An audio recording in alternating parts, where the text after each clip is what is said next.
30,000 বকন বাসুর পরীক্ষা দিক।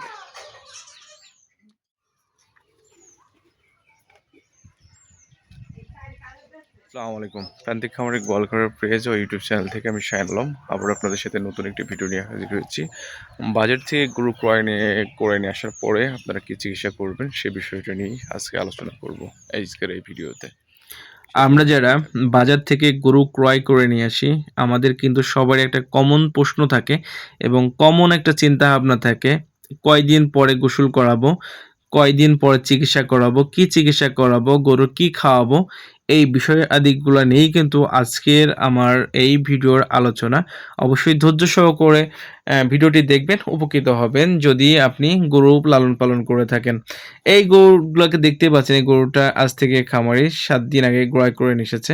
প্রথম দিন যখন এসেছিল গরুটি কিন্তু জ্বরনাশক, ব্যথানাশক ইনজেকশন করা হয়েছিল, কারণ গরু তো গাড়িতে আসে, বিভিন্ন জায়গা থেকে নেওয়া আসে এবং কি খাওয়ায় নিয়ে আসে এটাও কিন্তু বলা যায় না।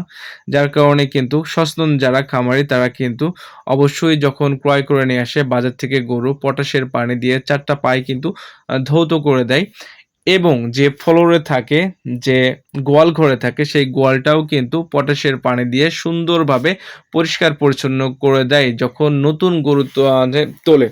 কারণ অনেক ধরনের জীবাণু থাকতে পারে, পায়ের সাথে অনেক ধরনের জীবাণু আসতে পারে, ভাইরাস, ব্যাকটেরিয়া, ছত্রাকজনিত সমস্যা আসতে পারে। কারণ যে গরুগুলা থাকে, খামারে যে গরুগুলা থাকে, সেই গরুগুলা যাতে করে নতুন কোনো ভাইরাসে আক্রান্ত না হতে পারে সেই জন্যই কিন্তু এই ব্যবস্থাটা করে নেওয়া হয়। আবার একটা জিনিস দেখেন, কখনো একটা জিনিস খেয়াল করবেন, আমরা আবার চিন্তা করি যে আসলে গরুর গা ধোয়াবো কখন? আসলে গা ধোয়ানোটা আমরা কিন্তু এক জিনিসটা ভুল করি, 7 দিন, 10 দিন, কেউ 15 দিন পর্যন্তও কিন্তু নতুন গরু বলে আমরা গা ধোয়াই না। এটা কিন্তু খুব একটা আমাদের এটা কমন একটা ভুল।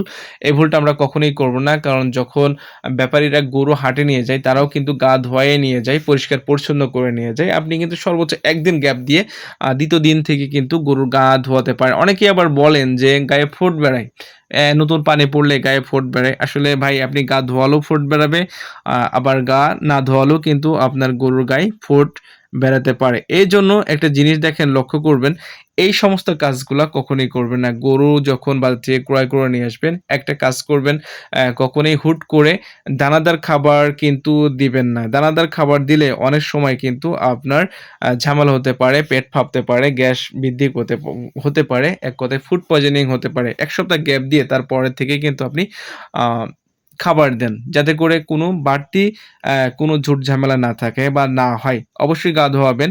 দীর্ঘদিন গা না ধোয়ালে অনেক সময় খাওয়ার রুচি চলে যায়, খুক, খুক করে কাশি দিতে পারে এবং সবথেকে বেশি যেটা করবেন সেইটার মধ্যে হচ্ছে আপনি গরুর গা ধোয়াবেন নিয়মিত এবং যে খাবারগুলা দেবেন সুষম যে খাবারগুলো আছে সেই খাবারগুলা দেবেন এবং এই ভিডিওতে যে গরুগুলা দেখালাম সবই বাজার থেকে ক্রয় করে নিয়ে আসা গরু এবং এই গরুগুলা কিন্তু সবই হুষ্ট-পুষ্ট দেখতে পাচ্ছেন। এই দুটো গরুরই কিন্তু পেটে বাচ্চা আছে।